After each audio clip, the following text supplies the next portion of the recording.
The Lady in Black, the track too tough to tame. Those are the names drivers and fans have given to Darlington Raceway for more than 7 decades. And even today, in the era of simulation models, wind tunnels, and razor-thin margins of speed, Darlington remains one of the most unforgiving tests in all of stock car racing. The oldest superspeedway still hosting NASCAR's Top Series, Darlington opened in 1950 with the inaugural running of the Southern 500. Built on farmland in rural South Carolina, the track's famous egg-shaped layout came from a simple request from the land's original owner. He wanted to keep his minnow pond, so the track was built around it. More than 70 years later, that quirky design still defines the challenges. One end of the 1.36-mile oval is wide and sweeping, the other tight and narrow. The car set up perfectly for turns 1 and 2 won't quite work in turns 3 and 4. The fastest laps come from compromise, from drivers willing to flirt with the outside wall, often earning the infamous Darlington stripe. And when it comes to the legends of this place, 2 names still echo louder than the rest.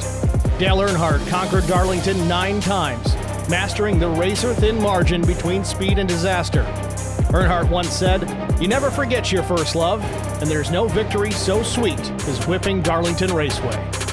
But the king of the Lady in Black remains David Pearson. The smooth-driving Silver Fox won here 10 times during the 1960s and 70s, outsmarting both the competition and the track itself. Today's drivers still chase that same mastery, balancing speed, patience, and courage at a track that refuses to be tamed. Tonight, another chapter is written, The Lady in Black. It's the ZeroX Strategy Series Southern 150, and it's next on Track Limits Network.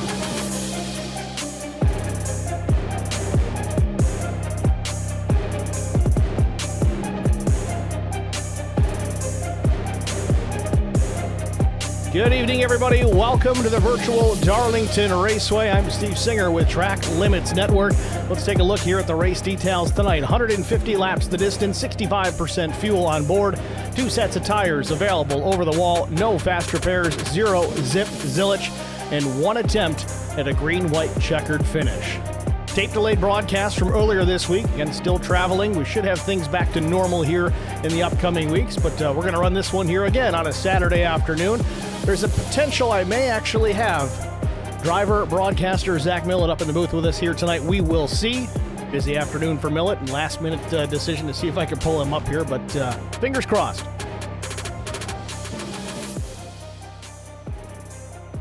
Practice in the books, qualifying underway right now. We'll see who's got the fastest times. Brandon Moore on the speedway.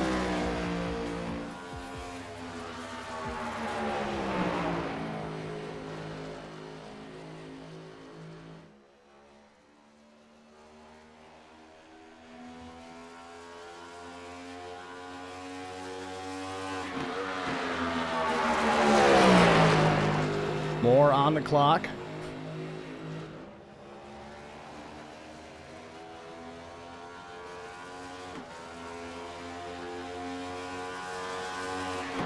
Jason Blaney goes P1, 29.505.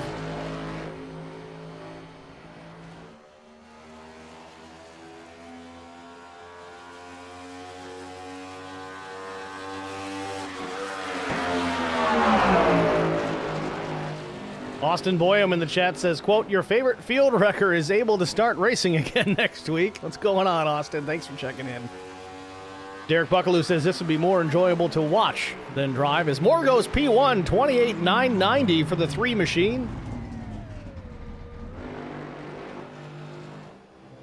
Raymond Hanneman time to beat, 28.990 for the number 85.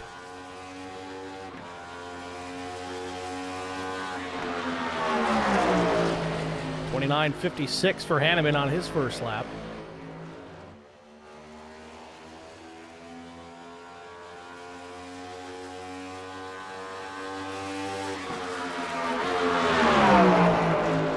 Hanneman with a, in the wall just a bit. That may invalidate this lap for Hanneman, but Raymond running a, looks like a Dale Jr. throwback scheme, a little mixed up with his own, but yeah, that'll do it for the 85. So Hanneman's going to sit on his time. He's currently sitting 7th quick. Kerwin Marshall with a throwback to, looks like Mark Martin. Forgot we're at Darlington. Throwback week.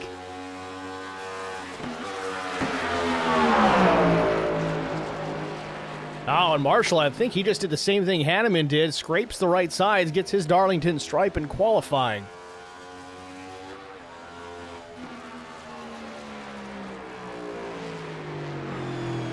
Meanwhile, Matt Sisler goes P5, 29.222 out of the 31.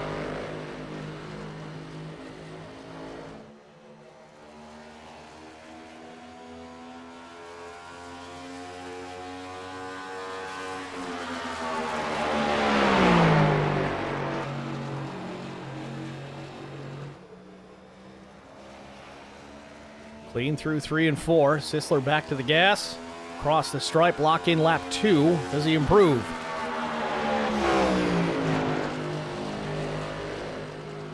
I think that's going to do it for Sisler. Janikowski now, the number 93. Tom sits 17th.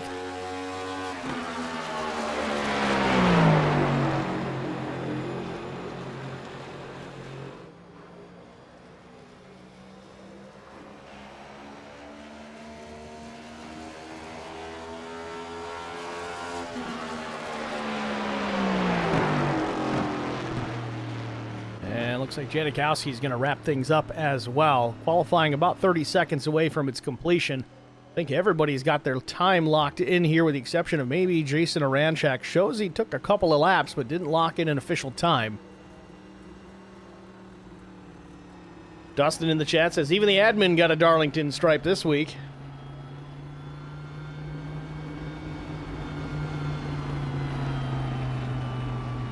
So that may do it for our qualifying session. 5 seconds left, and that will wrap things up.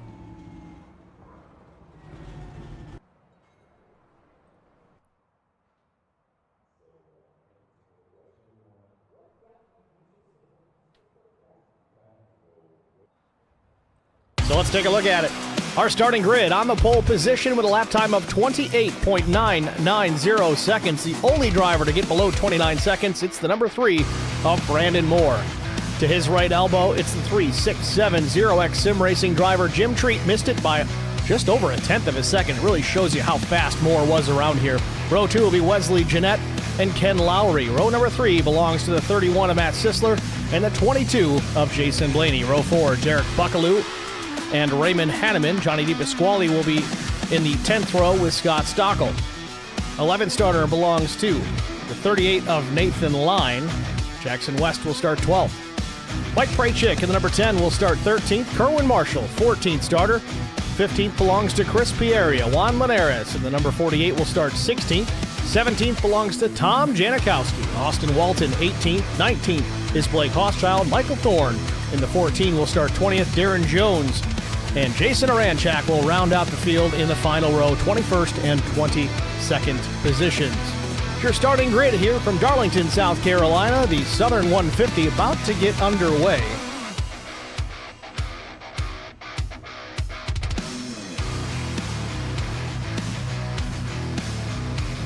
Trying to show you the points here. Of course, that's not going to cooperate. Just stand by. There we go. Previous weeks we had only the top 12. For whatever reason it changed. So anybody from 13th on down, I don't believe those numbers are accurate. But you see the top 12 drivers are championship contenders for the balance of the season. Brandon Moore, Matt Sisler, Raymond Hanneman, the top 3. Then it's Jason Blaney, Jim Treat, Blake Hochschild, Johnny D, Tom Janikowski, Chris Pieria, Wesley Jeanette, Chris Gange, Austin Walton.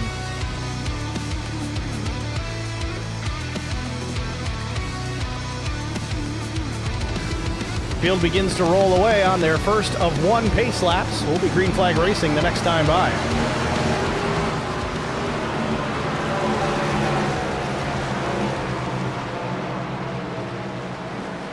Race details again in case you missed it. 150 laps the distance, a 65% load of fuel on board, 2 sets of tires, no fast repairs, 1 attempt at a green-white checkered finish. Look at that track temp, 69 degrees Fahrenheit, nice and cool here in South Carolina. What a beautiful night for a race.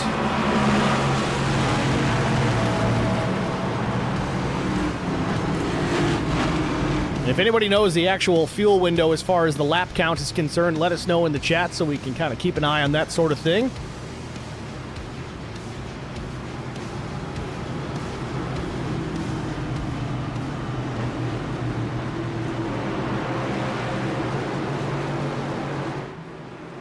So here we go. Pace car comes to pit lane. Field lined up, ready to go racing here in the South. Darlington Raceway, the Southern 150, about to get underway. Brandon Moore, Jim Treat going to bring him down to the starter stand. Green flag in the air. Oh, well, somebody doesn't come up to speed. I don't know if that was Jim Treat. Indeed it was, and we got trouble into turn one already. Jason Blaney may have been tangled in that. Jason Aranchak goes around.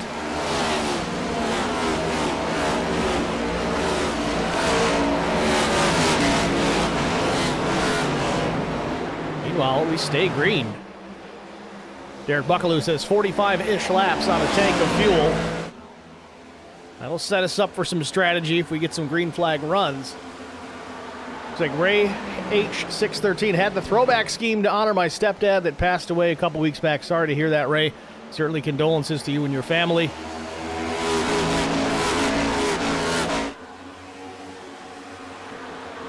But a big change here on the start. Jim Treat was the outside. I don't know if he missed a gear or just wouldn't come up to speed, but we narrowly avoided a first lap caution. Meanwhile, Brandon Moore will lead the field back around yet again to start lap number 3.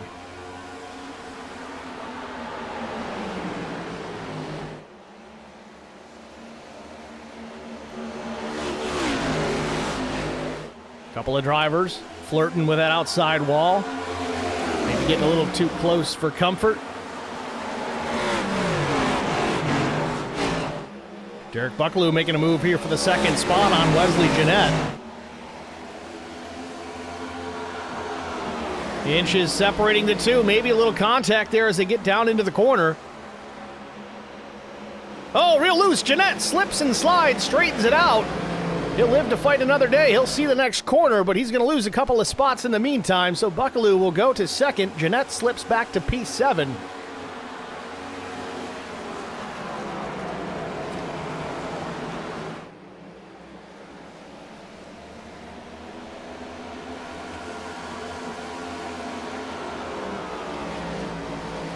Real life or the sim, this place has definitely got you on your toes. You got your hands full around here.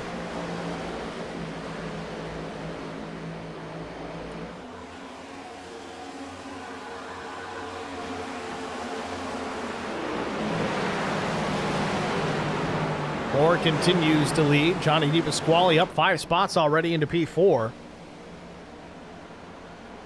Top 6 or 7, we got a car around. The 76 of Jackson West in trouble off turn 4, and the caution is on the speedway.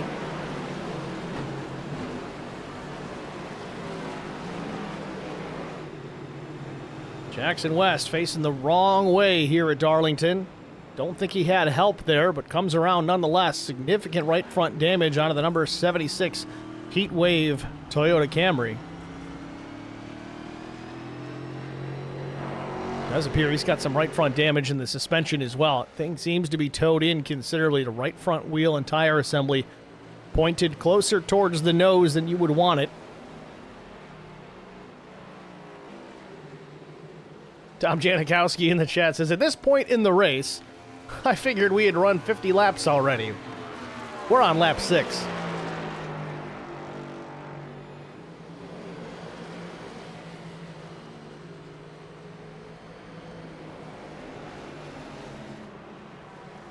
So caution on the speedway for the first time tonight.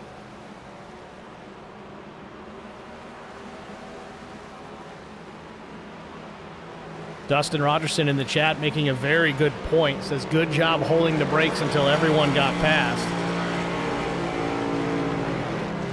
Derek Buckaloo, top 6 or 7? I think you're looking for it when it's not there, Derek. I want to smack my kids every time they say it, so I'm trying to avoid it unless I have to.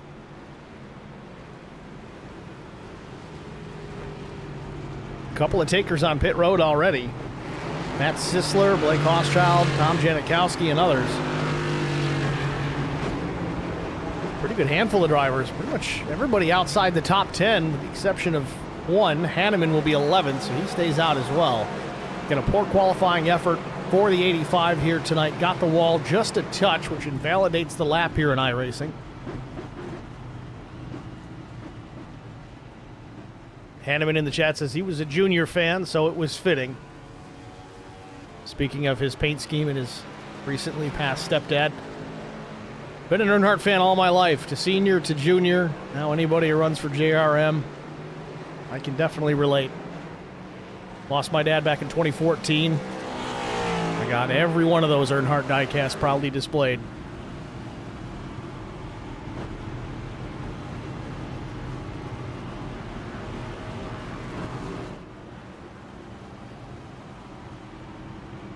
So, field's going to get reorganized here. We should catch a 1-to-go signal as they cross start finish. Get this thing back underway momentarily.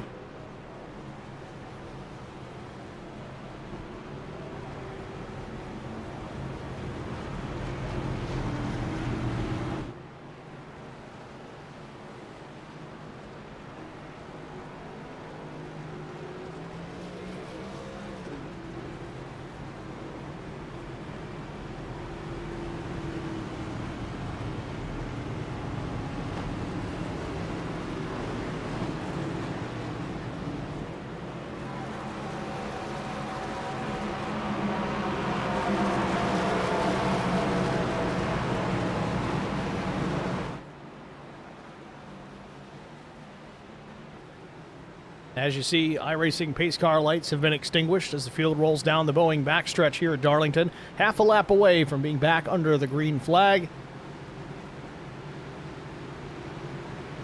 A couple of drivers still in pit lane here. Michael Thorne, Jim Treat, Nathan Line. Line made only one lap before he had an issue. Jim Treat, of course, having his troubles on the start, and Michael Thorne appears to have been caught up in an incident as well. They've been in pit lane for quite a while.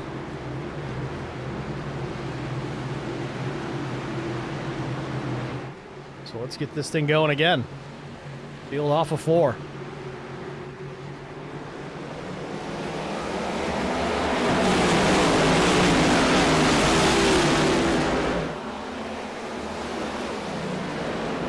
Brandon Moore really gets out to a good jump here over Derek Buckaloo. Buckaloo really gets away from Blaney as well. Not a great restart for these guys behind them. A couple of fueled up motorsports drivers at third and fourth. With one out in front, pacing this field. Again, those of you that are unaware, if you look at the timing tower, drivers eligible for the championship marked in yellow. Brandon Moore, the top of that list for the time being. Then it's Blaney, DePasquale, Jeanette, Austin Walton, Matt Sisler, Raymond Hanneman, Hochschild, Tom Janikowski, Chris Pieria, and tough break for Jim Treat. Contender started on the front row. Didn't make it one lap, or really one corner, before having a significant issue. Meanwhile, battle now with Sisler. Clears in front of Austin Walton. And dare I say that Matt Sisler saving fuel again? Let's go on board with Matt and listen. Let's do his throttle trace, see what he's doing.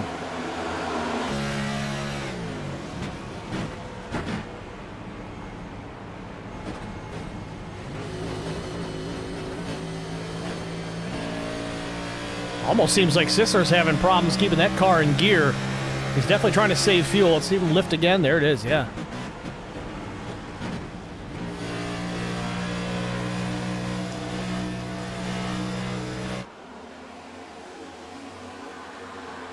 Jackson West around again here on the front straightaway. Austin Boyum, I can't wait to see the 76 crash again. Wish granted, just call me the genie in the bottle. Don't think we caught a caution for this, as Moore still seems to be at speed. So we stay green here at Darlington after West has a problem off turn 4 again. Buckaloo spanks the wall there off turn number 2.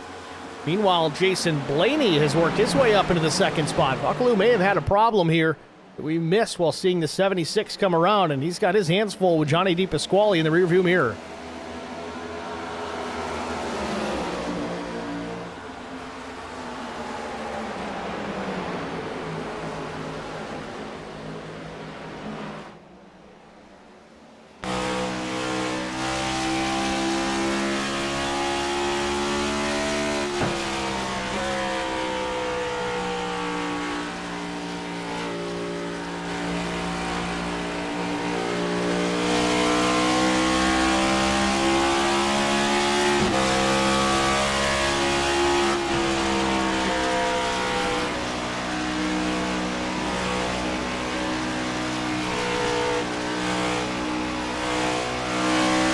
Looks like Derek has regained his composure, puts a little bit of distance between himself and Johnny D. Top 5, Brandon Moore, Jason Blaney, Derek Buckaloo, Johnny DePasquale, Ken Lowry.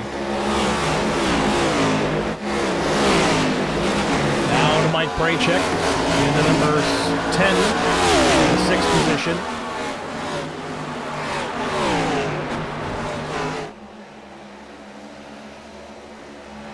Braychek in the number 24 on the race car, number 10 in the timing and scoring.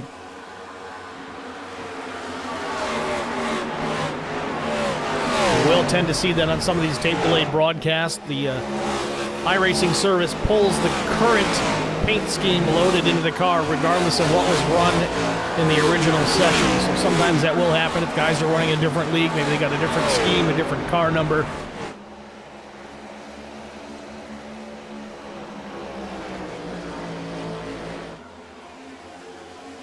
Ooh, Wesley Jeanette, a moment off turn 2.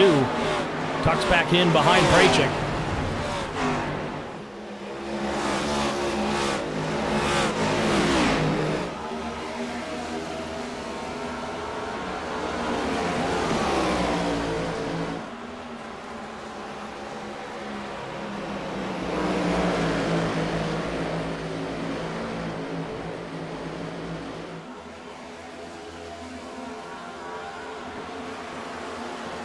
We'll say for a place like Darlington, with only 2 sets of tires over the wall, these guys are really going to need to take care of the rubber underneath those race cars.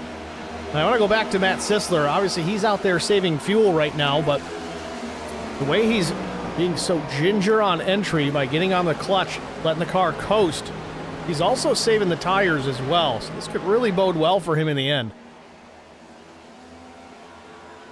Ooh, Braychek in the wall. Wesley Jeanette going to try and take advantage. Wesley takes the spot, takes advantage of that mistake out of the 24/10.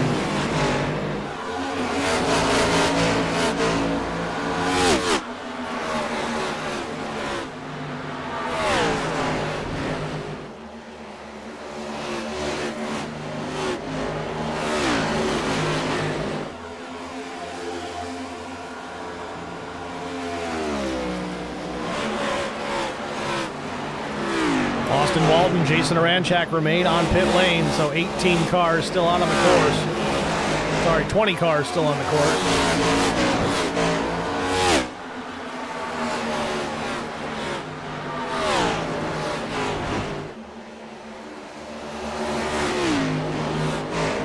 Back out front, top 3, top 4 tightening up.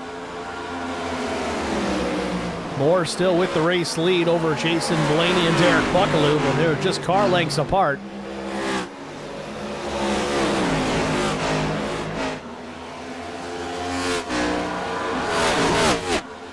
Derek Buckaloo says, I had to pull this old scheme out of the closet. It's definitely not my Sunday best. Well, let's take a good look at it.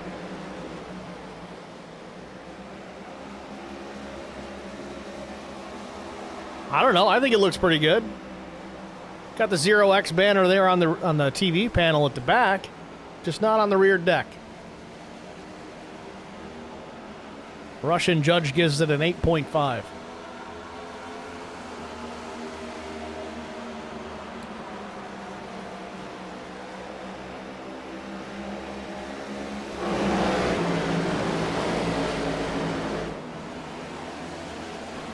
Brandon Moore coming up on some lap traffic, and it yields to the bottom of the racetrack, lets the leaders through without incident. I think that was indeed Jackson West, the number 76.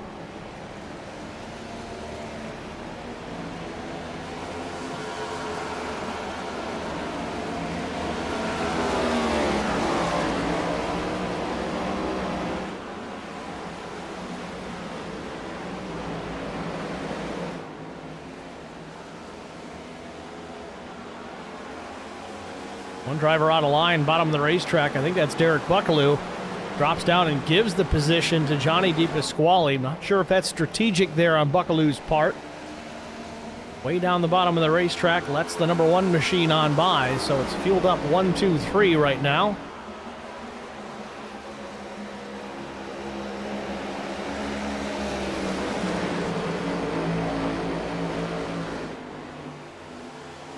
Jackson West around again.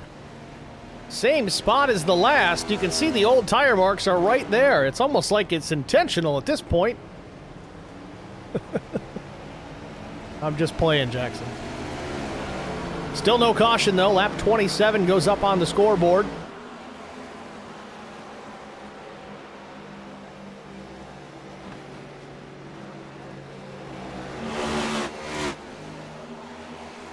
Michael Thorne now going to go a lap down again. 4 up top. Stays clear of the leaders. Top 2 start to stretch their legs a bit. Put some distance back to P3, Di Pasquale. About 1.1 back to the number 1 machine.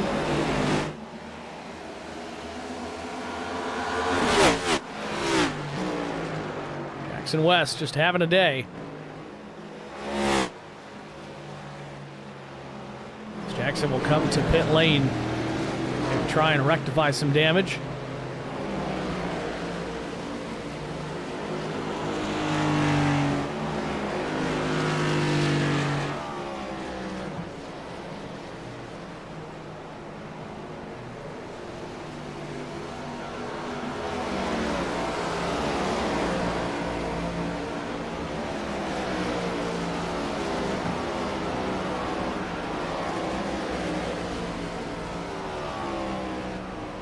Brandon Moore continues to dominate here at Darlington, South Carolina. 29 laps in of 150, the Southern 150. Blaney back a couple of car lengths, probably just settling in here. Again, it's early on here at Darlington, not even quite halfway. Quite a ways to go, actually. Lap 75 and forward.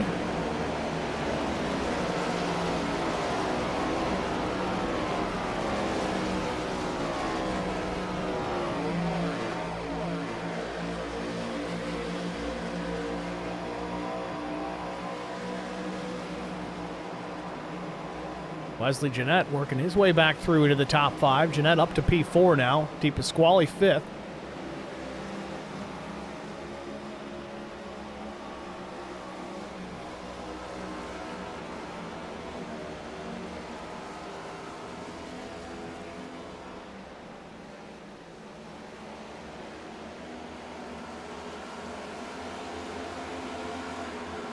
Raymond Hanneman quietly working his way forward, up 1 position to P7.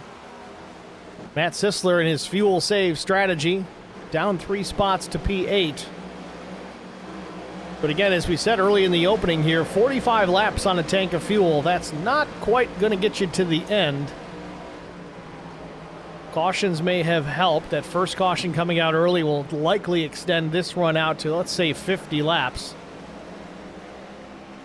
So every drop you can save is going to matter. And Sisler was one of those drivers that came down and topped off on that caution. So he's even further to the good. So he can probably do this on one more stop if we run green to the end. Obviously, caution flags will certainly play with that strategy, and he'll have to adjust.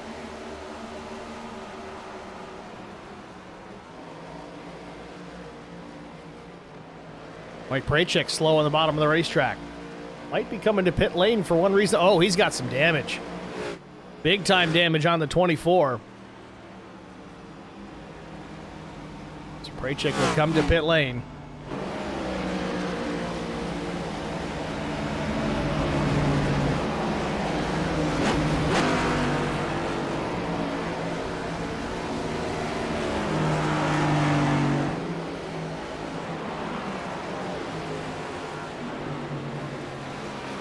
Top 2 really stretching out the advantage over Derek Buckaloo in P3.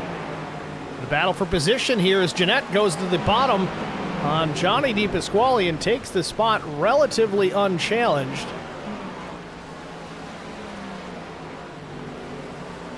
Hanneman up another position in P6.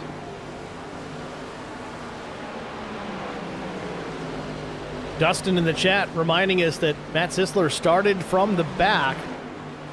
Had to serve an end-of-line penalty at the start. It's last week's win penalty, so being up into this top 10 already, very impressive by the 31. I'm going to go back on board with Matt and listen.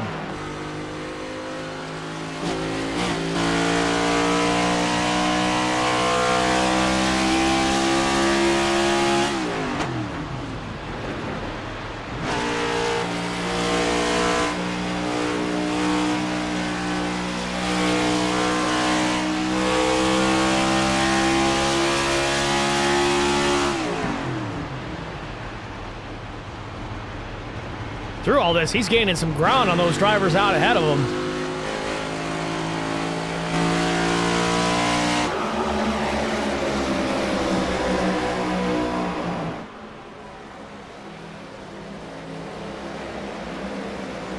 Yeah, Sisler's tires are definitely feeling the benefits of that slow go pace that he's had at the outset of this race. He did not take tires on that first pit stop. It was fuel only, and you can see that he's running these guys down at least mid-corner. He's able to get back to the gas a little sooner, but he's got Hanneman and Buckaloo in his sights right now.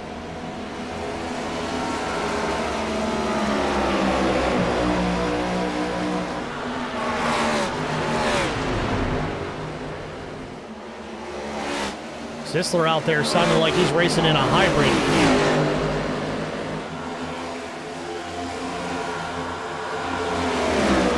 Meanwhile, Hanneman knows it's time to go. He sees the 31 in the mirror, wants to get around Buckaloo, try to put some distance between himself and Sisler.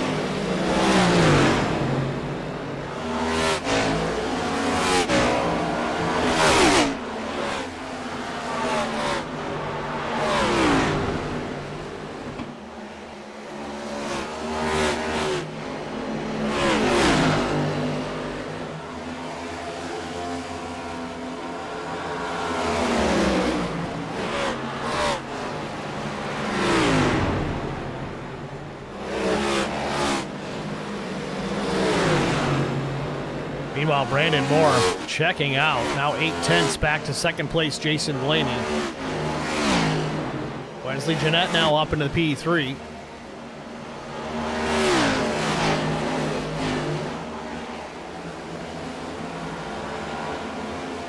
Buckaloo scrapes the wall off two.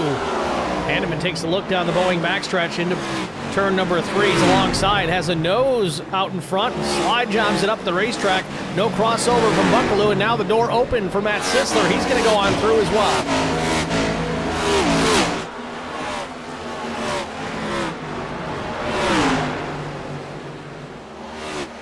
Or will he? Sisler not able to complete the pass on the 81.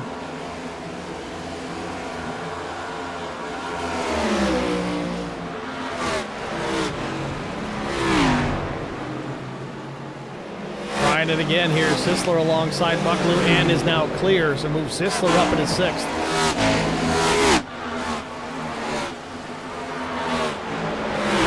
Hanneman alongside Janikowski. It's a lap car, the number 93. So Hanneman in the top 5 now.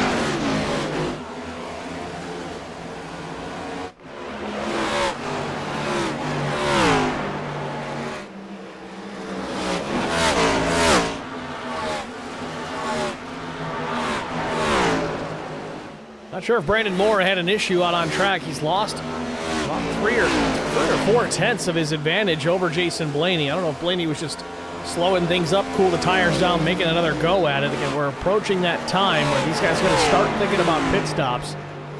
45 laps was about the expected fuel window. We did throw a caution into the mix, so that'll extend that out. Maybe we'll say 5 more laps. So let's look forward at about lap 50.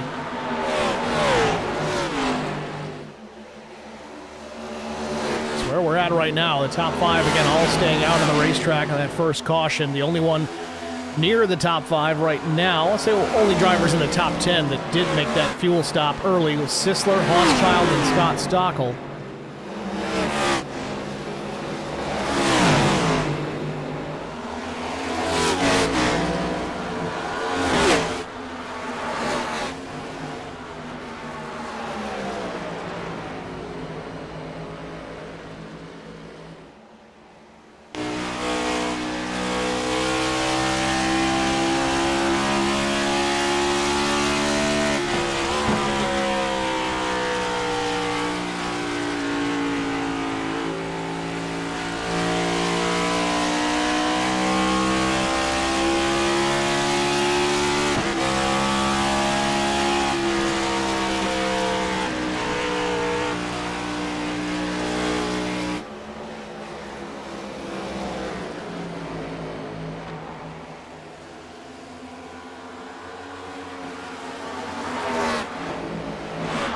Big margin now back to 3rd place. Almost 7 seconds back to Wesley Jeanette. And I'm taking a peek here at the 74. It looks like he may have some right front damage. Indeed, he does. Right front fender pushed up a little bit.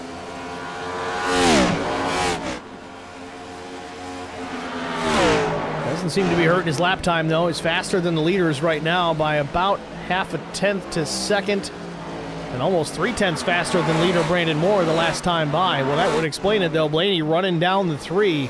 He is right there.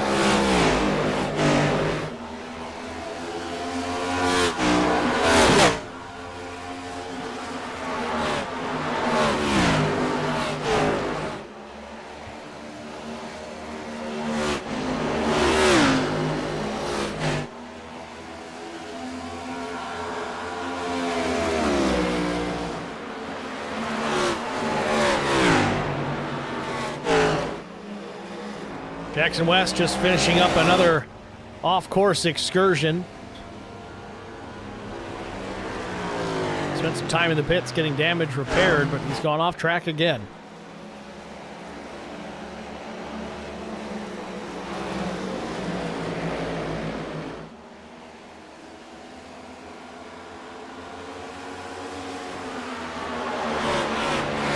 Make note too, there's some damage to the right front of the 22, who runs in the second spot. Purely cosmetic at this point, but if you keep it up, it can cause some more significant damage. Those tiny little impacts can become cumulative.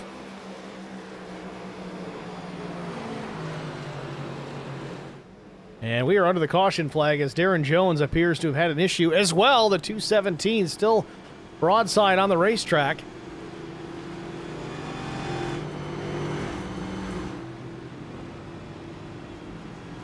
Jackson West says, someone was spamming red shells at me all night. It seems more like banana peels, but that's just me.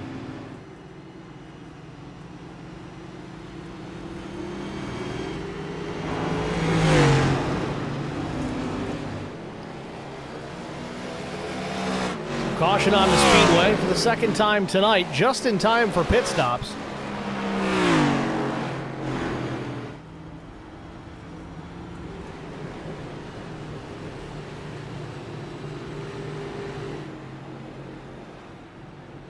Field all getting caught up here to the race leaders. Brandon Moore, Jason Blaney, the top 2. Wesley Jeanette, 3rd. Deep Pasquale, 4th. Raymond Hanneman runs 5th. Likely to see just about everybody come down to pit lane this time.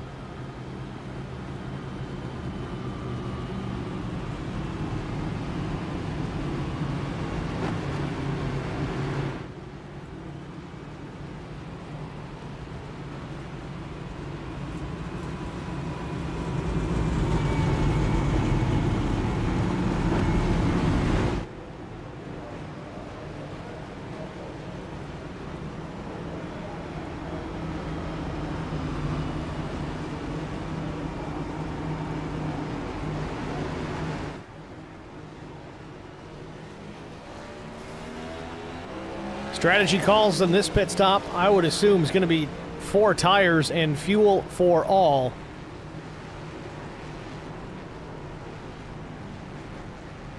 Brandon Moore pulls to a stop in his pit box.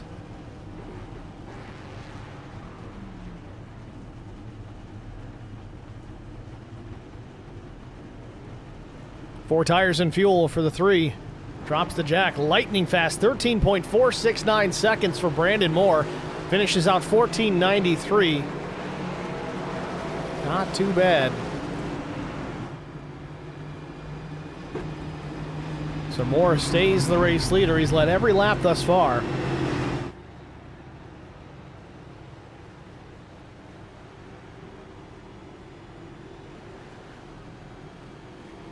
Tom Janikowski remains in pit lane. He has some damage to be repaired. It doesn't look all that bad, but certainly getting it better. He's heading down pit road. Continue to fight on.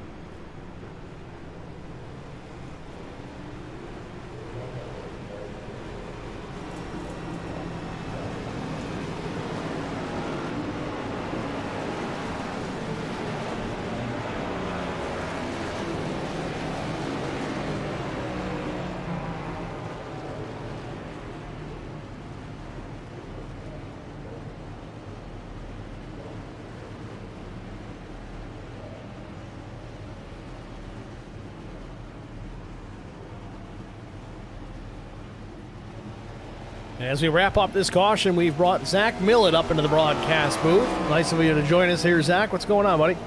Hey, Steve. How we doing, man? We're doing good. Still shy of halfway by about 24 laps. Getting ready to go back under the green flag as we wrap up caution number 2.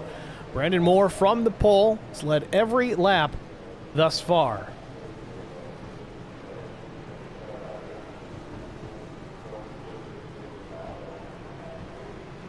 Pace car heads to pit lane.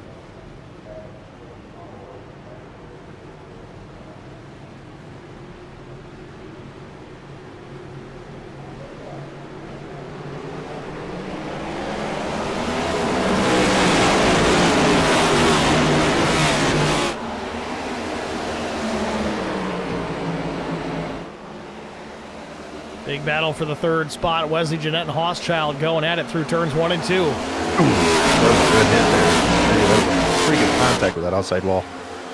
Been seeing a lot of that here tonight. Of course, it is Darlington after all, but I think everybody, maybe the exception of Brandon Moore, has picked up at least 1 or 2 Darlington stripes here tonight.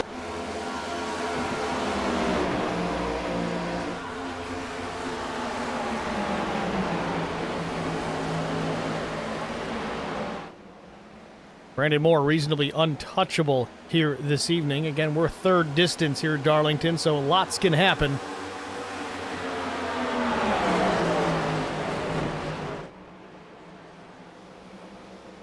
Now that strategy that Matt Sisler was working as far as having extra fuel on board and saving every single lap kind of gets erased with this yellow flag coming out.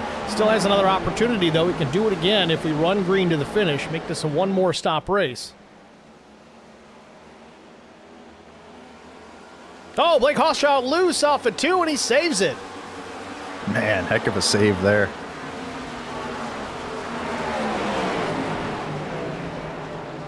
Oh, Nathan Lyon pounds the outside wall. He's got a Darlington stripe on the door bars now. Man, these next gens are pretty tough, but too many of those, that dreaded wheel damage pops up, and then you're really in trouble. Zach, you drive these cars quite a bit. I mean, how many times can you get away with parking that thing in the fence like that before you really inflict damage that's going to affect the pace of your lap? It's weird. I mean, sometimes it takes 2 or 3, and other times you see people do it 20 times and they're fine. So it's just one of those weird things in the sim. But, I mean, once you get that wheel damage, you're going to be able to see the difference. These guys will be able to keep pace for a few laps, but it's just going to wear that tire out so quickly and going to lose a lot of pace. Derek Buckaloo earlier on in the chat says he just looked at the wall and he got wheel damage. That's how it is, man. Sometimes you're lucky, sometimes you're just not. Feel pretty well separated already, back to single file racing, but our championship contenders, as they say, the cream rises to the top. The top 7 drivers all eligible for the title. Janikowski runs 11th. He's not on the lead lap. Neither is Jim Treat, who parked it on the front row to start tonight's race, but didn't make it to turn 1 before a problem. He's 12th. Chris Pieria back in the 16th spot, still sits in pit lane. Austin Walton in 21st.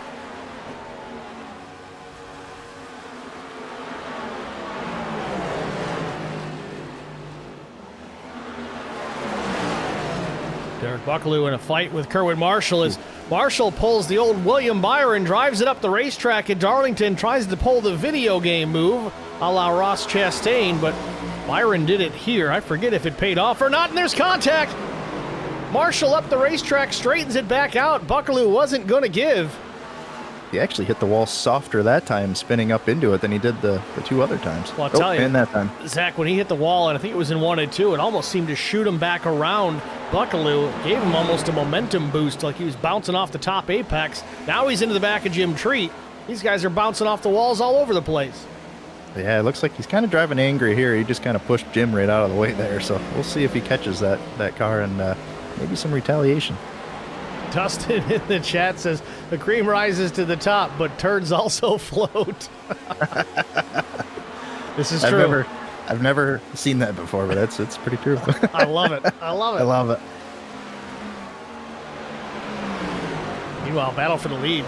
Brandon Moore still has yet to give that lead up for a single lap here tonight, but Blaney all over the back bumper, half a car length. I don't know if he's got the pace. I know he's faster than I'll spit it out eventually. Brandon Moore by about a tenth the last lap, but it's one thing to be quicker. You've got to get the guy set up just so, be able to exit the corner on power with enough momentum to clear. And it doesn't seem like Blaney's got that just yet. He's going to need to wait for a potential mistake or maybe some lap traffic to kind of mess things up. Yeah, that's the thing. The closer you get, the tougher it gets to pass. That dirty air is just horrible with these cars, and especially kind of in a single lane track like this place. So you're going to have to be pretty significantly faster to make that move. It's kind of ironic if you look at where these drivers are running today. When this place was originally laid out, that banked part of the corner was specifically designed so that the drivers had runoff, had space to save the car. They ran down on the flat of the racetrack here. They didn't run up there in the banking. Imagine how they would have run if they had thought, well, maybe if I just go up top, I could be so much faster. Man, I tell you, Steve, I raced this place the last time over in SWM, and there was, I know you're familiar with Adam Benefiel. Yep. He just rolled the bottom in 3 and 4, and he was way slower for, I'd say, 20 laps. But after that 20 laps, his pace picked up so much because he saved so much right front. So if these guys are patient and let that leader kind of get out a little bit, as long as they're saving tire, they could make a run at him. We were talking in the first third of this race, Matt Sisler, as he tends to do so much, especially in this league, was already clutching the car, coasting into every corner, every single lap. Again, he started last, had to go to the back, win penalty from last week. He was into the top 10 before that first major round of pit stops. But I was talking about how saving fuel that way, clutching the car on entry to 1 and 3, he's not only saving fuel, but is he really taking a lot of stress off those tires as well? Yeah, he could be, depending on how early he's checking up. But it's a tricky thing to keep the pace and not to fall off too much saving fuel.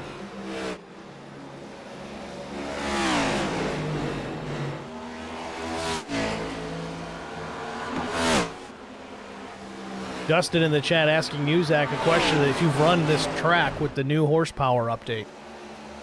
No, I haven't yet. That's got to be interesting. It's got to be a little testing to not get into that go pedal a little too much.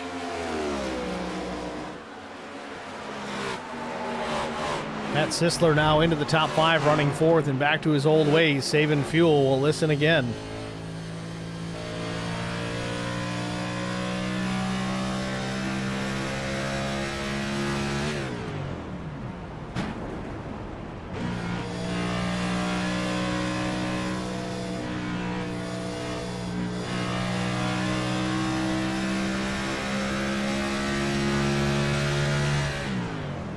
Wow, he really gained a lot of ground on this pack.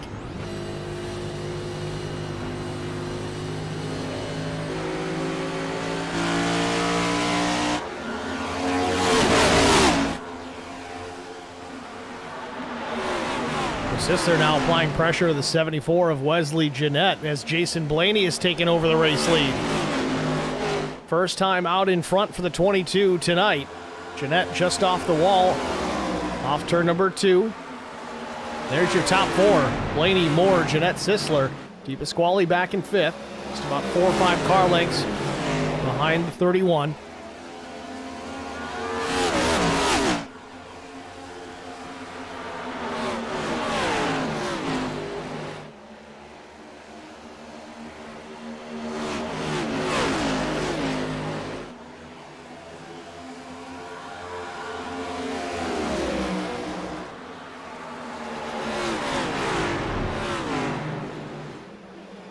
Gotta wonder, Zach, do you think Moore pulled aside to let Blaney lead some laps here? Or did he make a mistake? I don't see any damage. Man, I don't know. He might have just fell in behind him to see what line he's running. I mean, he was turning pretty quick laps. But I don't know. That, to me, man, that clean air is just everything. I don't know if he would have just pulled over on purpose.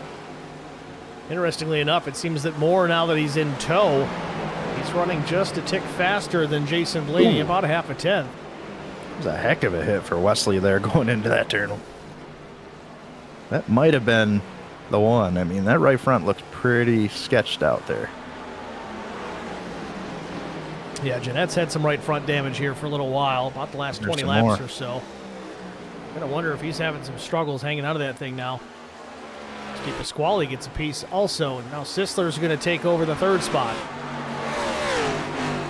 It's got kind of a look to it there. I mean, it's folded in pretty good. I'm just trying to tell if it's maybe towed out a little bit. We'll go on board. Wesley Jeanette. Yeah, it's turned. Yeah, look at the wheel. Yeah. Unless your name's Earnhardt, it's not supposed to be like that. Yeah. That's what we were talking about, though. I mean, a couple times here and there, sometimes it's okay, but just a little too much, and it really ruins your race. You've got wheel damage.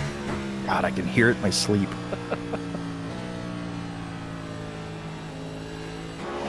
Couple laps shy of halfway here from Darlington. Blaney and Moore are the top two. Matt Sisler from the back all the way into the third spot now. Is Raymond Hanneman going to go around Wesley Jeanette? Is Jeanette struggling an ill-handling race car after damaging the right front on his number 74 Ford Mustang?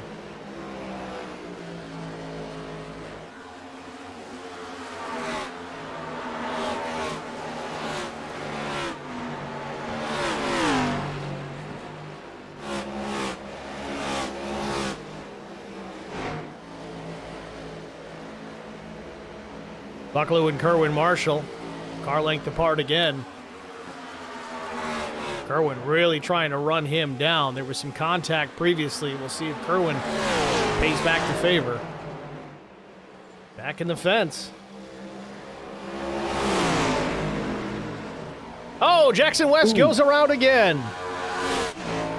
Oh, just barely gets it. Third time today in the same spot, fourth overall. We stay green. Just past half. I can't say enough about a league there, Steve, that when a car spins out of the racing line and stays down low like that and they keep it green, I love that. Props to the league, man. I love seeing that. Well, Derek was talking about that earlier in the race, too, about a couple of times that Jackson has gone around. Thanks for holding the brake. You did a great job keeping it where it was, not collecting anybody else. He said his first times running laps at this track was this week. So he really didn't put the time in. He admits that. He says, that's kind of my bad, but that's how you learn.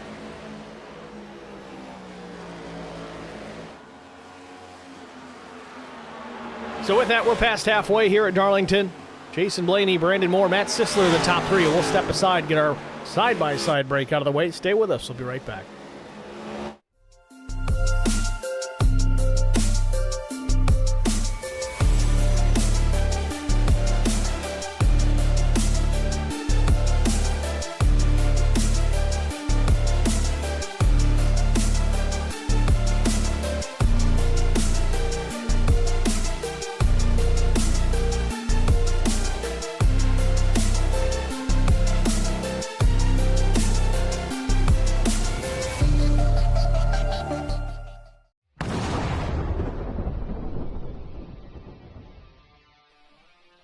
Spartan Transportation and Spartan Logistic Management is your one source for all your shipping needs. 53-foot dry van shipments, auto transport shipments, full-service in-house brokerage, drop-lot facilities, just-in-time deliveries to all auto manufacturers, facilities in St. Louis, Missouri, Kansas City, Missouri, and Indianapolis, Indiana. Spartan Logistics, LLC, proud sponsor of the IROC Series, Kyle Steffens UMP Modified and Silver Crown Driver, and Gordy Gundaker, World of Outlaws Late Model. Visit us at spartan-logistics.net or find us on Facebook.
Need insurance coverage that's built for speed?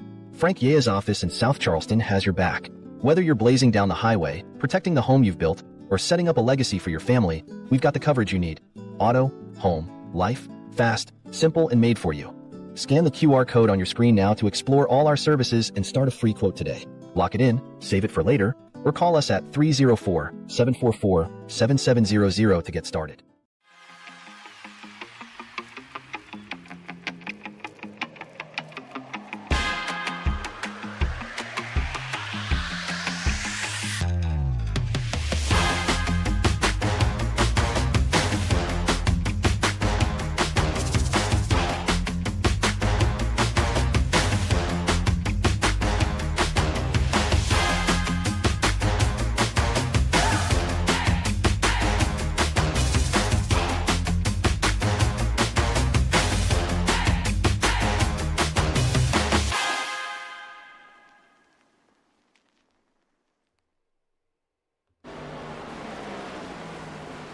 Back at Darlington, South Carolina, the Southern 150 ZeroX Strategy Series.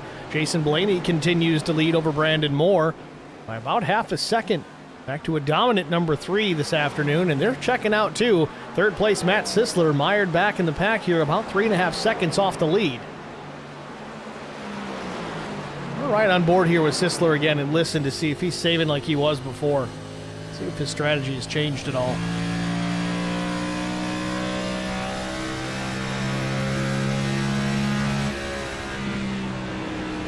No, he's in full go mode now.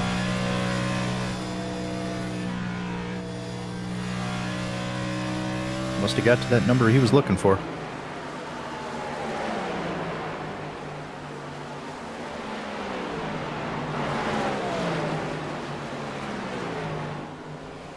So, Zach, when you're running these next-gen cars, especially in officials, I mean, are you jumping into conservation mode early and often, or is it kind of just as the circumstances pertain to doing it or not?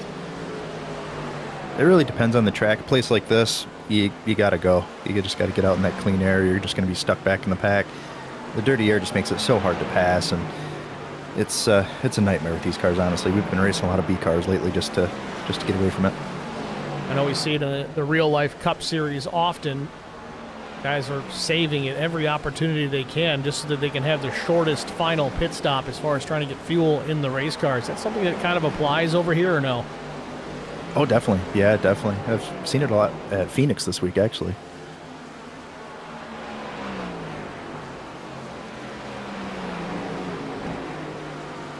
It is hard recently, though. It seems like every time you go to short pit, there's a caution and you get stuck back in the pack, lap down, and just so hard to come back from that.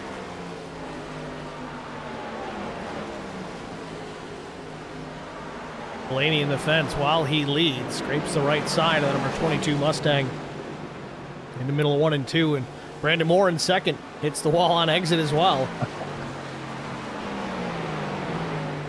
A lot of that's just that dirty air, isn't it, Zach? I mean, we haven't seen Brandon slip a wheel at all tonight until he had somebody in front of him. Yeah, and you're going to see it the most right off the exit there. It is tough.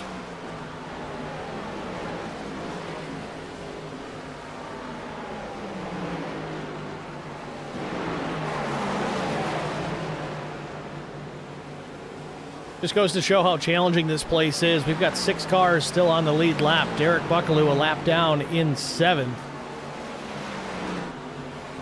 Not a lot of cautions slow the field tonight, only 2 thus far. So about 60 laps shy of closing this one out. One more pit stop to get underway before we're all said and done here. Do these guys really push it to the very bitter end, or they wait for a caution that may not come as Blaney pounds the wall? And if I was them, after seeing all the smoke on every corner of this track from people hitting the wall, I think I would stay out as long as possible waiting for that caution. Benefits to that, obviously, is you can pit under yellow flag conditions, and it stretches the fuel. You don't need to put as much in the longer you run.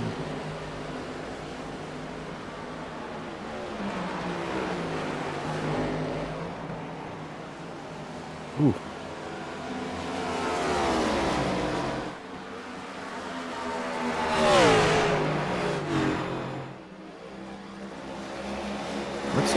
might have saved a little bit running behind Jason here. He's going to go down and make the pass here into 1. Now, it's hard to say, Zach. I mean, is that because Brandon was saving the tire, taking care of his stuff, or did Blaney just gentlemanly give the spot back to his teammate? Yeah, it's hard to tell. I mean, it could have been both. We'll see if Blaney kind of hangs with Brandon here.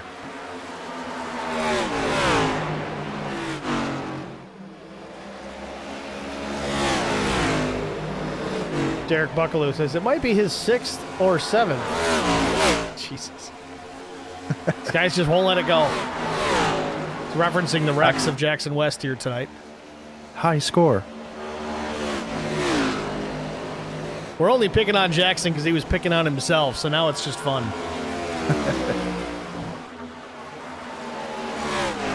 That's how you learn, though. You got to get out there, turn some laps, and get them under your belt, and you're going to get better every time. And he said as much earlier in the stream chat. It's like, I didn't run the laps. It's on me.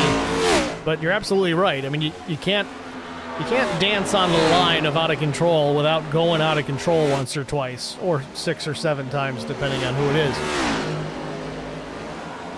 And it's always tough, like in a league where, a self-spin down on the bottom will bring out a caution and kind of ruin the race. But in a league like this, I mean, you make a mistake and you're off the racing line, everything's fine. Well, it's mainly because this place is so wide. I mean, iRacing is controlling all the cautions. There's no admin yellows in this series, so it depends on the track. I mean, we're going to cover a race tomorrow from Dover, and there's no room for error. You spin anywhere, it's probably going to bring out a yellow.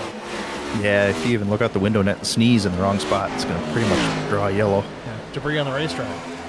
Yeah.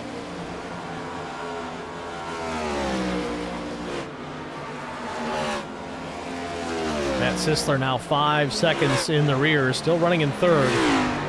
Probably would love to see a caution in his instance. It would get him caught up. Everybody would come down to make their last pit stop, more than likely. We're not quite in that fuel window, but if we know anything about Matt Sisler, he's capable of stretching that tank a little further than everybody else. Yeah, and I think he must be still saving. I mean, he's 3.5, 4/10 off the pace of the leader. Brandon Moore has recently kind of turned it up. He's still in the 29.8s here, while Blaney ran a 30.1. So Sisler here running a 3. I gotta imagine he's still saving where he can here. Brandon Moore running a 28.990 to put it on pole position here tonight. The only driver to drop below 29 seconds.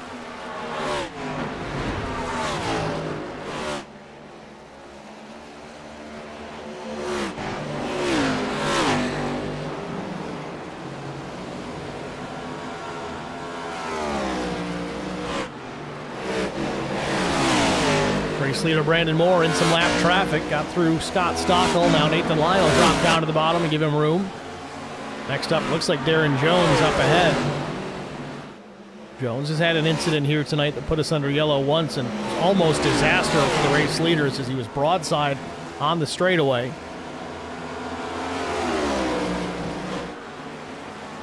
Jones keeps it up at the top side of the track, lets the leader through. I always confuse that. That's not Darren Jones. I think that's Chris Pierre. Indeed it is. Similar paint schemes.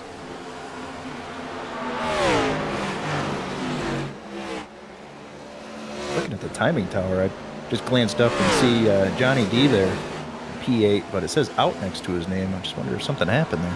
Well, I think notification. I think on your end, Zach, the details that I sent you, some of that's been getting kind of wonky when we do these replays. Some of the data is not transmitted properly. This one's been pretty good tonight. The yellow flag graphic transition, if you will, that's been a little delayed as well. But now he's still running P8 as Janikowski and Kerwin Marshall on pit lane. Oh, Marshall, he damaged it finally. Oh, yeah, that thing looks rough. Can't even get it in the box. That might be a night ender. Meanwhile, Darren Jones, talked about him inadvertently. We thought it was Chris Pierre. A similar color scheme on those two cars. He's running back in P16. He's 29 laps down. Again, he was part of that yellow flag we had last.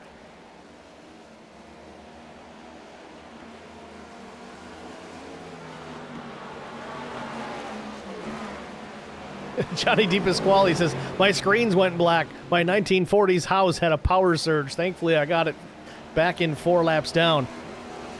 Man. More like thankfully that fire didn't work its way up to balloon frame construction. Meanwhile, Brandon Moore on pit lane along with some other leaders, Sisler, Blaney, Jeanette. Moore's taking his last set of tires here. He's right at the end of that fuel window. Down and away, 15:34, not the quickest of stops. Matt Sisler down in 15:06. Jason Blaney, 15:22. So Hanneman will take over the top spot after a poor qualifying effort, and now he'll come to pit lane for the final stop. Very interesting, Steve. I mean, Matt was saving fuel there, but he ended up coming down the same time as the leaders, so interesting. I gotta wonder if that's Zach, though. That's again, the tire fall off at Darlington is being what it is. You kind of have to come down. If the leaders come pit, they're just going to put more distance on you. He was far enough back.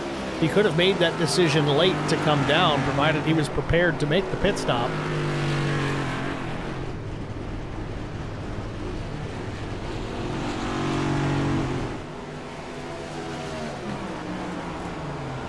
So Hanneman from the lead will pit. That will eventually yield it back to Brandon Moore. Moore was able to surpass or maintain his race lead on Jason Blaney.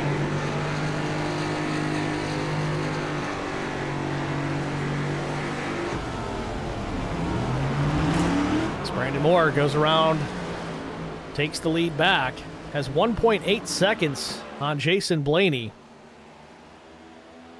Now, Zach, that's just got to, because Blaney was awfully close. That's just got to be getting in and out.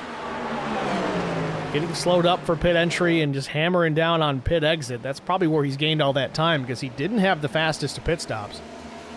Yeah, this is one of those tracks, Steve. The practice pit entry and pit exit is really important.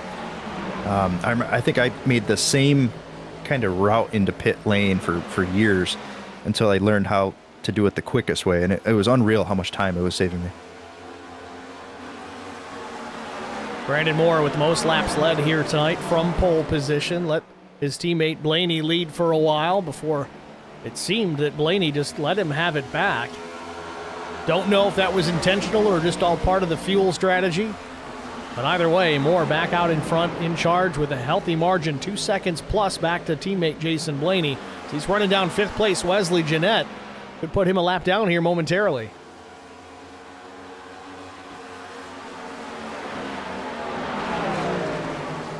Yeah, and Zach Kerwin Marshall still sitting in his pit box. He's been there 3.5 minutes, so significant front end damage on the 4.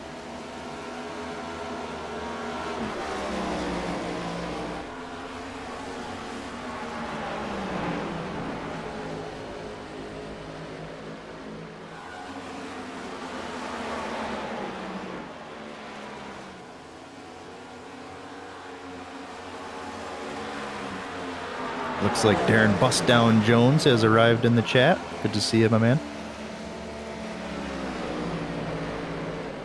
I tell you, it's not my favorite thing to run these on a tape delay, but it is kind of nice to have all the drivers in the stream chat. Yeah, it's awesome, man. It makes it fun, doesn't it?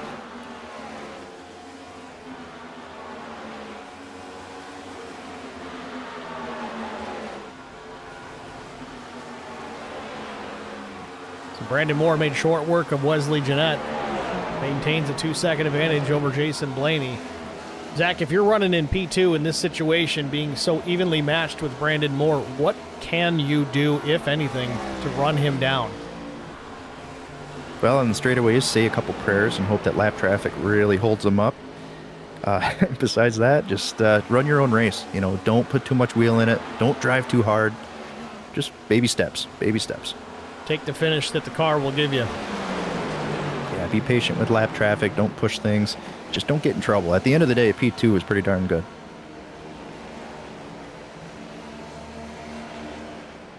Oh, car we got a car around. back around. Chris Pieria in the fence. And the caution is out. So it makes you wonder, Zach, you think Sisler would have been better off waiting? Obviously, hindsight's 2020. Yeah, I mean, I'm trying to think of how many laps these guys have been out here. It must have been at least 6-7 laps, but I don't know, man. I mean, like you said, Steve, and you were right. I mean, you do lose a lot of time after those guys pit and you're staying out, just giving time away. But I think we had like 45 laps left at the time. you could have enough pace to come back from that. 45 laps, about the fuel window with a 65% fuel load, so the guys were right at the end of that window when they decided to come down. Obviously, Sisler kind of playing a conservative approach there, saying, all right, well, if I don't pit, these guys are going to put even more distance on me. But in this case, if you can predict the cautions, I can tell you when to make a pit stop, because he would have got all that track position back right now.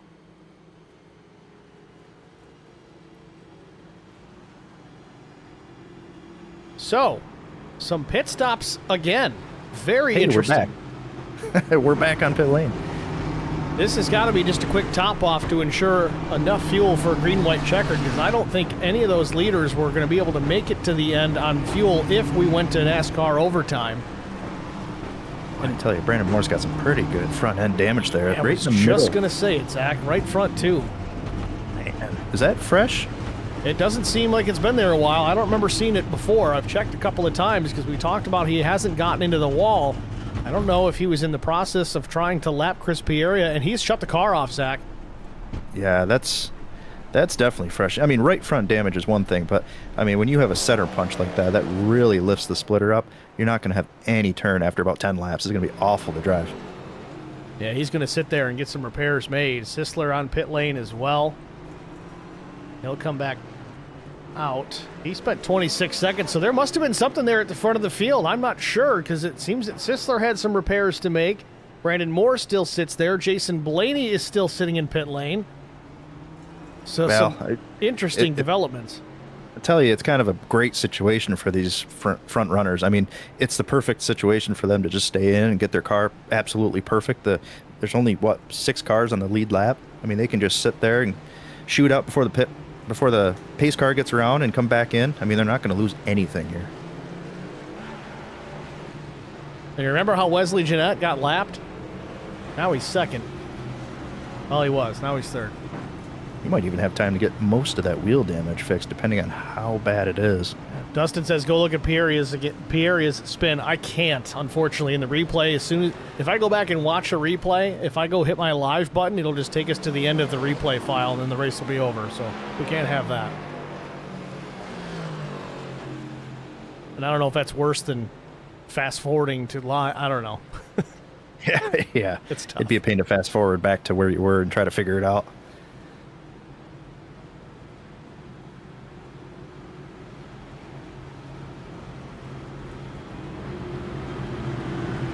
This is quite the development. Ray Hanneman's going to take over the top spot in the throwback paint scheme tribute to his stepdad, who we lost recently. As the green flag comes back out, he'll be on the front row with Matt Sisler to his outside, and here comes Brandon Moore trying to shoehorn his way back into position. Good timing.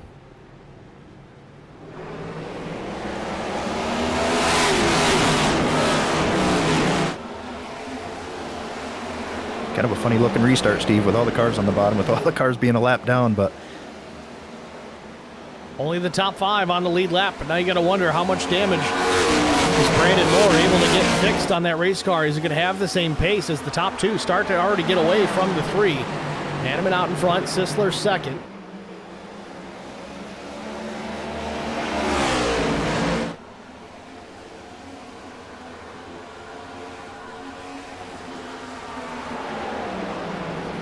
oh, there's your answer in the chat there, Steve. We had a car going to pit road and ended up missing it. Moore had nowhere to go. Tough break.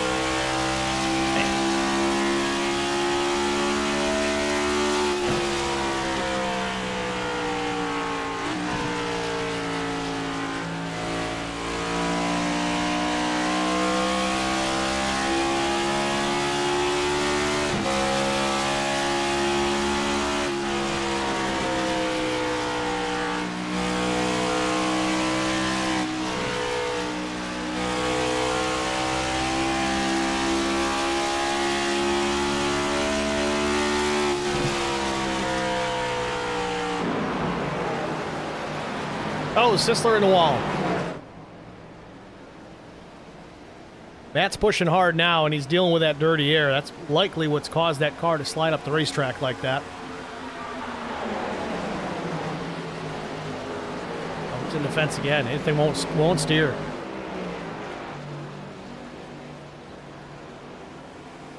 Hanneman and Sisler very evenly matched lap time-wise. Brandon Moore about a 10th off that pace. Wesley Jeanette, Jason Blaney rounding out the top 5.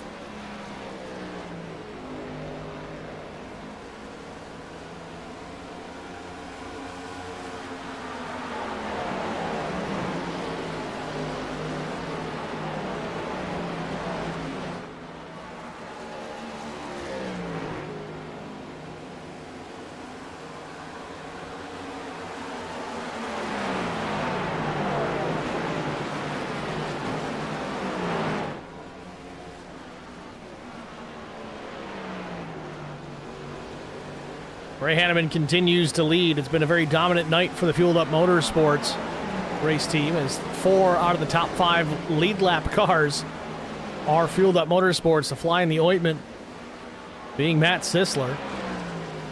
Matt trying to spoil the victory tonight. He's definitely going to have some work to do, though.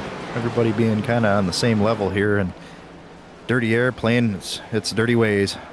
Hanneman was a 10th quicker than Matt the last time by as they crossed the stripe. Let's see what changes now. Sisler takes it back about 6/100ths quicker, but you're right, Zach. That's not going to be quite enough to do it. You've got to maintain a faster pace and then find a way to get around once you get there. Yeah, you end up burning your stuff off just trying to get to him, and then when you get to him, you can't make the move because of dirty air. So it's tough, man. It is really tough to just hang out behind somebody and try to save your stuff. Now, I did not see on Sisler's pit stop. Again, it was a 27-second stop. I don't know for certain that he took tires on his very first stop was fuel only, but the next legitimate stop, I don't know if he took any tires then or not. He was definitely saving everything he had. So if he's got a fresh set that he just put on, that could play to his strengths. We'll see. I know Hanneman's only made 2 stops. Sisler's made 4. Yeah, pace would show that he didn't take them, but I don't know. Maybe he's really just rolling here to, save it till the last 20 and go. 30 laps to go here from Darlington. Chris Pieri up the racetrack, making room for the leaders. Gets up the wall into the fence and almost collects Brandon Moore. Moore takes evasive action and everybody gets through. Man, good heads-up driving there. That could have been a disaster for Moore.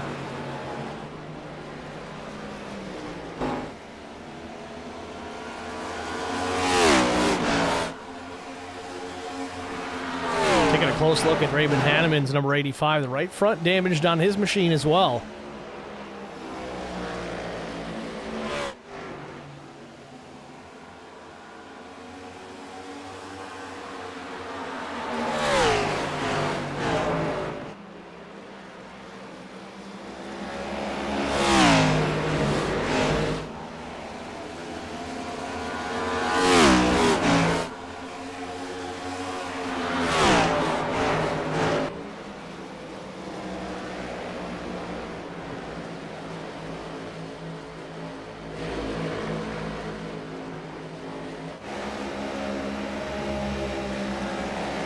Go on board here, Wesley Jeanette, and take a look. See if he's got that. Yeah, his right front still damaged. Look how much offset he's got in that wheel. Oh, Pieri in the fence. Man.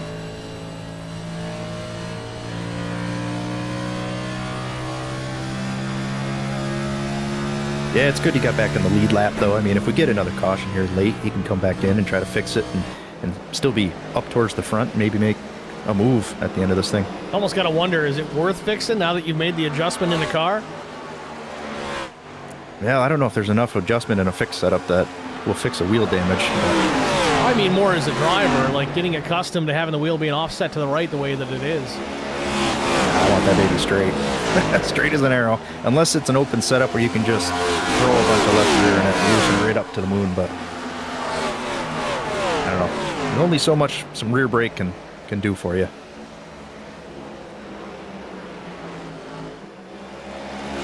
Hanneman starting to check out here, over half a second back to Matt Sisler, and Sisler's got company. Brandon Moore breathing down his neck.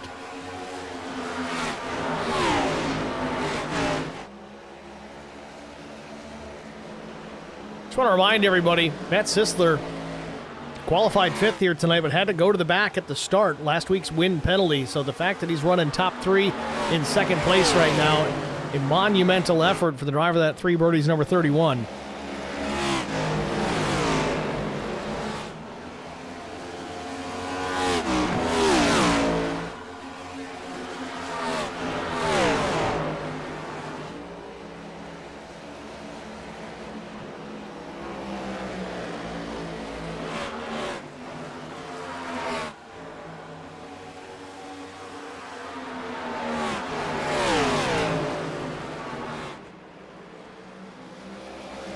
Wesley Jeanette still on the lead lap in 5th. Last car on the lead lap. In P6, Blake Hochschild, first car 1 lap down. Caution comes out. The 16 will get a lap back. Derek Buckaloo not too far off the back bumper either. He wants to get that spot so he can get his lap back if the caution were to drop. These 3 all battling for position, 6th, 7th, and 8th. Tom Janikowski in the 8th position.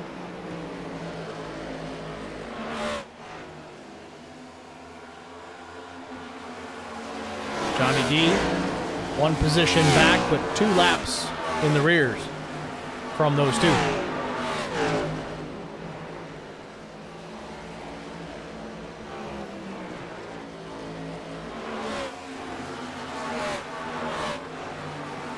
Gamer 981 says it'll be 100% beneficial. He was so tight by the end of the race. He had 30% right front left. Talking about man. Wesley Jeanette, I believe.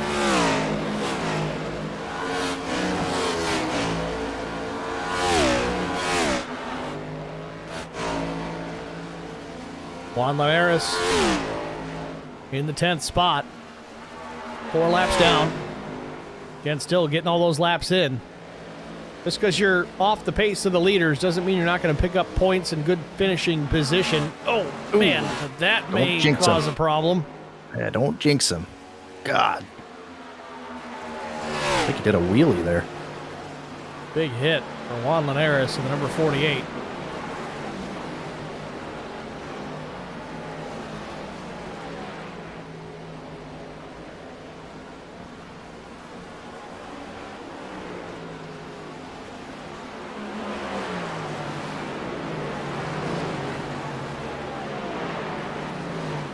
.20 laps to go for Ray Hanneman, 0.6 of a second plus back to Matt Sisler. Top 3 unchanged since we went back racing.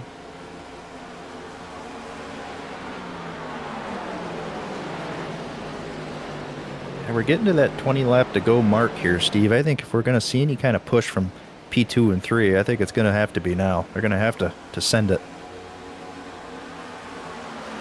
Jackson West having a rough night. 37 laps down in 17th. He's been backwards almost as many times as he's been forward.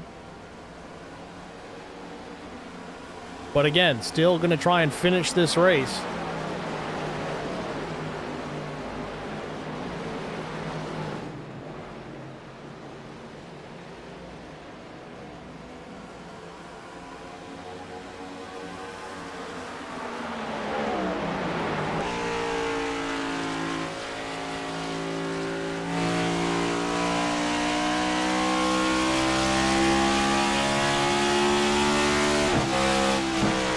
Jackson goes to the bottom, lets the leaders by. Yeah,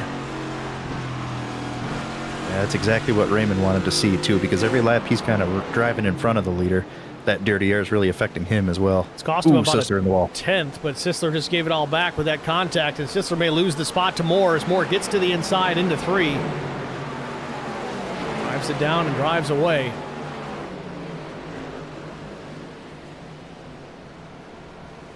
This could have been an interesting move by Sisler, you know.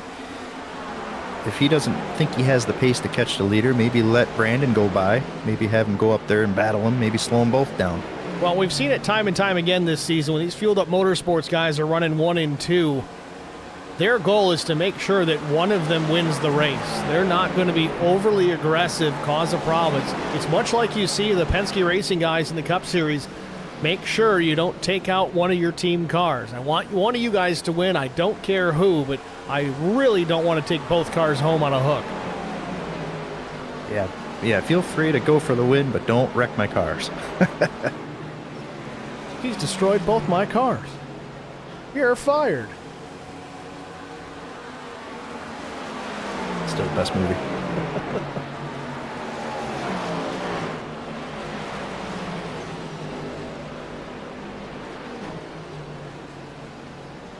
Does it bother anybody that movie's 36 years old this year? Oh, yeah, it's sickening. Sickening. If they're going to do a sequel, they better hurry up. Yeah, right. We already lost Harry. Yeah, that's awful, isn't it? It's too bad. He was in his 90s, though. Yeah, jeez. A legend. 14 to go from Darlington. Ray Hanneman looking much like Brandon Moore did in the first third of this race. Moore already locked up the most laps led, but I wouldn't count him out just yet. Obviously, there's some damage on the right front of that 3 machine. The same holds true for Raymond Hanneman. Moore trying to run him down. He's within half a second here. 13 laps to go. The last lap for Hanneman, a tenth slower than Brandon Moore. I don't know if there's enough time, but if Moore can continue that same pace, he can at least get there. But we've said so often here tonight, it's so hard to make passes. The dirty air comes into play. You've got to do it perfectly. You've got to be able to execute that and finish the pass. It's one thing to get alongside the guy or even half a car length ahead of him. You've got to get up and clear.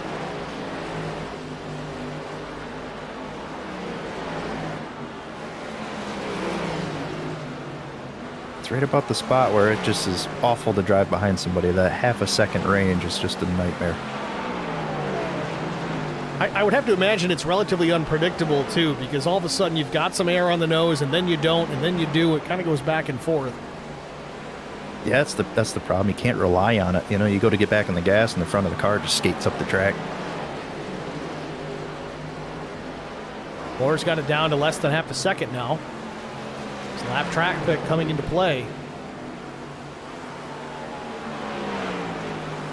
Moore lost a lot of ground there off of 2. Pieria up the racetrack in the fence. Oh, Moore's going to catch him in a tough spot. Yeah, oh, just big wiggle. Killed him. There's 2 tenths. That interval almost doubles with that lap car on exit. So 10 to go. Ray Hanneman now with a second advantage. Back to teammate Brandon Moore. Good lap traffic coming into play.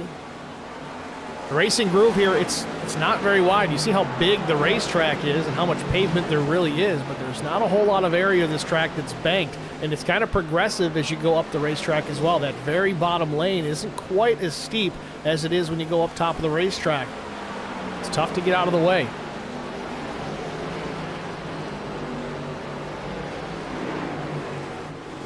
Yeah, I tell you, and as the leader, you're so appreciative of lap cars getting out of the way. Like when you're going into turn 1, you want them to stay low. You want to kind of run that high line through 1 and 2, and then kind of apex your exit, cut down low. But in turn 3 and 4, you want them to stay high unless they're close to that exit. It is tough. I've seen a lot of the guys tonight actually roll out of the throttle considerably and go way down to the apron of the racetrack to give all the space available. Yeah, that's the best. Certainly something we've seen get better and better and better as the weeks go on in this league. Guys are getting smarter, better racecraft, taking care of the leaders. Dustin's got a lot to do with that, kind of dropping the hammer on guys. Make sure you don't affect the outcome of the race, especially when your lap's down.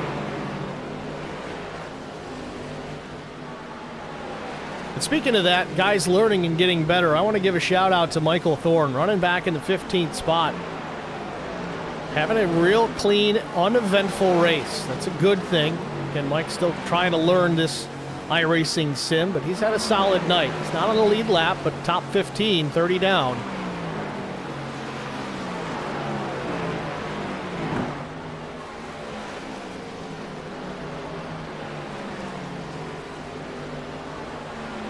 See how Mike handles it this time with the leaders coming with 7 to go.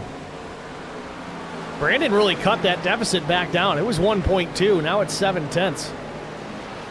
It's 3 tenths quicker than the leader the last time by. Yeah, and I bet you watch. He's going to get up to about that half a second, and then it's just going to stall. Yeah. I mean, unless Raymond's really checking up here, but yeah, he's down to about half a second right now. So we'll see. This is the moment. 6 laps remain here from Darlington, the Southern 150 ZeroX Strategy Series.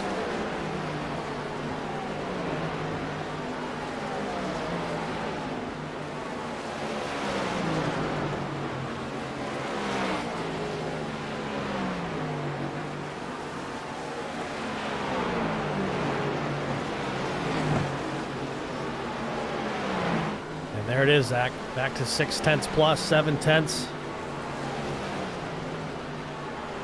Yeah, you hate to see it, you know? I mean, got to rip the diffusers off these cars. I mean, to be a faster car and get to that certain window and just like an air pocket, you're just stuck. Diffuser. Take the diffuser and a whole rear spoiler off the thing.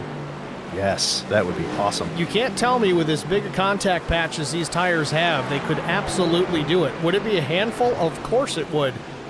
But these are best drivers in the world, at least in the real world with Cup Series. They could get it done. Trim that thing down to almost nothing. I would love to see it. Oh, more in the wall. It's going to break some momentum. 2.5 laps to go. Almost Ross Chastaning it here at this point. Wesley Jeanette about to go a lap down. Jeanette, the 5th place machine. Again, he's battling a ill-handling race car with right front suspension damage on the number 74. Courageous effort to stay out there and fight it out. It looks like he's still going to bring home a top 5 as he's got 2 laps on 6th place.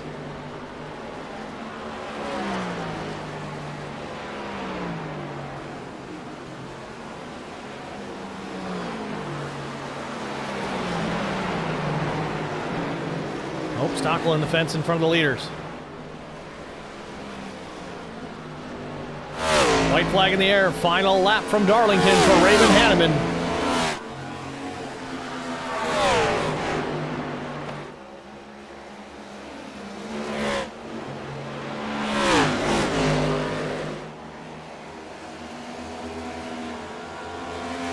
Moore was able to draw it back in, but he gets the wall again, loses some ground. That's going to be all she wrote.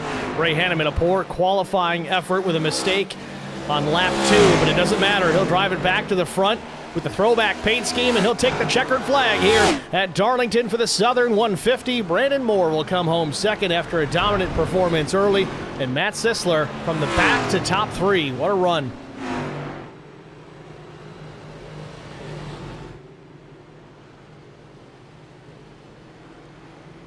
Hanneman leading 42 laps tonight. Fueled Up Motorsports picking up every lap led this evening, I believe. It was 76 out of Brandon Moore. Jason Blaney had a handful, and then Raymond Hanneman, 42.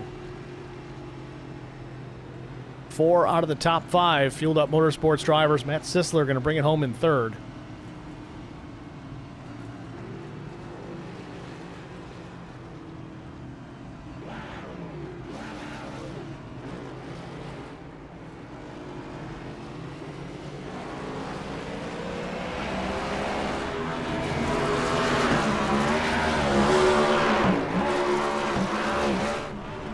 Hanneman wheeling that thing.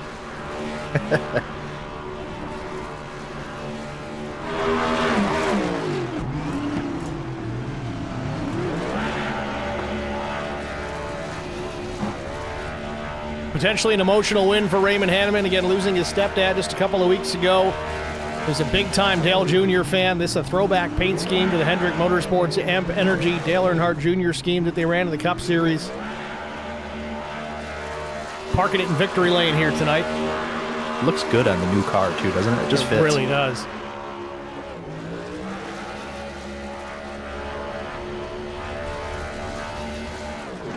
Nope, never mind tech.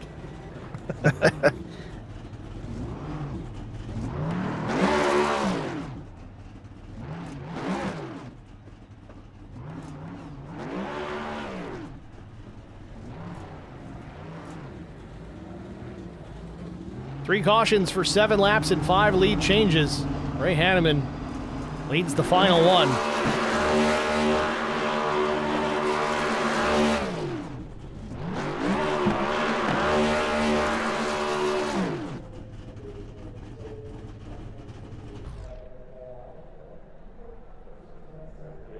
Hanneman finishes his celebrations here. Before we get out of here, we definitely have to thank the sponsors, ZeroX ZeroX Media and Design, Admin Box, Snowbelt Industries, Youngblood Racing, and Fueled Up Motorsports. A good one here tonight at Darlington Raceway, but let's get a look here at the race results. Of course, Raymond Hanneman was your race winner. Brandon Moore comes home in the 2nd spot after putting it on pole position and dominating early. Matt Sisler had to go to the back, drove it up to P3 with his fuel-saving strategy. Jason Blaney also leading a handful of laps tonight. He'll finish 4th. Wesley Jeanette was P5. Derek Buckaloo comes home in the 6th position. Blake Hochschild 7th. Tom Janikowski was 8th. Johnny DePasquale 9th. Juan Linares still brought it home to a top 10 finish. Scott Stockel was 11th. Nathan Line 12th. Darren Jones, after a wreck on the front straightaway, he finishes 13th. Chris Pieria was 14th. Mike Thorne finishes out with a solid top 15. Jackson West, after a miserable afternoon, 5 times going around tonight, he stuck with it. He finished this race, albeit 48 laps down. He'll finish 16th. Kerwin Marshall, damaged late as well, finishes 17th. Front row starter Jim Treat, problems on the opening lap. He'll finish 18th. Ken Lowry was 19th. 20th finish was Mike Prachik. Austin Walton 21st. And last but not least, also getting caught out in that first lap incident, Jason Aranchak will finish 22nd, 135 laps down. Well, as it tends to do here at Darlington, things got stretched out for a while, and single file, only a handful of cars on the lead lap there at the end. But either way, Zach, a solid finish. Yeah, I don't think that's too bad caution-wise for a Darlington race with that many laps. So, yeah, good job to these guys. It was a fun race to call. With that, we'll move on to next week. We'll take a look at the schedule. Darlington was, well, Tuesday. We ran it today, but we're going to Charlotte Motor Speedway on March the 10th, and that one, my friends, will be live here on Track Limits Network, so tune in for it. Normal time, I'd say pick up the broadcast. Let's say get here at 8:15. Don't be late, folks. We don't want to miss the start. Then Gateway, and then close out the season on the 24th at Nashville Super Speedway, I believe. Fun announcement. Cool announcement. We're going to stick with this group. ZeroX Strategy Series having Track Limits Network back to broadcast their next season. It's going to be slightly different. I know we've had some tape-delayed broadcasts late in this season. Well, next season, unfortunately, they're all going to be tape-delayed because I had a little conflict with the Tuesday night slot. We got one league that's going to run Tuesdays live, and ZeroX, I gave them a bunch of different days to go if we wanted to stay live, but they were happy going with the tape-delayed broadcast and still running their normal Tuesdays. So we're going to air those races on Wednesday evening, so a 24-hour break, and then we'll be back here to cover it, which honestly, Zach, I'm kind of looking forward to it because I really think it's been fun having these guys in the stream chat, chatting us up during the race, talking about their own races. Yeah, I was just going to say, it's actually way more fun to call the race when everybody's in the chat and you can talk to them. It's really fun to call. So, yeah, I like that better, actually. Well, that's going to do it for us here at Darlington Raceway. Thank you guys all for tuning in. We'll see you guys tomorrow night for the PSRA Open ARCA Series. That's going to be at Dover Motor Speedway for 150 laps. Tune in for it. For Zach Millett, I'm Steve Singer. Congratulations to Ray Hanneman picking up the win here tonight. We'll see you at the next one.